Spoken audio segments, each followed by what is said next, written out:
جونمو فداش میکنم، همش نگاش میکنم، از همه جداش میکنم، چون مال منه، باشه حله همه چی، نمیشه ازش خسته بشی، نداریم شبیهشو، آخه اگه باشه 100 تا یکی.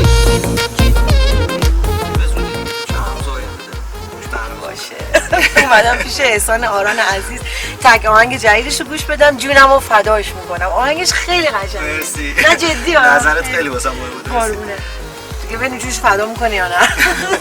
جونمو فداش میکنم، همش نگاش میکنم، از همه جداش میکنم، چون مال منه، باشه حله همه چی، نمیشه ازش خسته بشی، نداریم شبیهشو، آخه اگه باشه 100 تا یکی.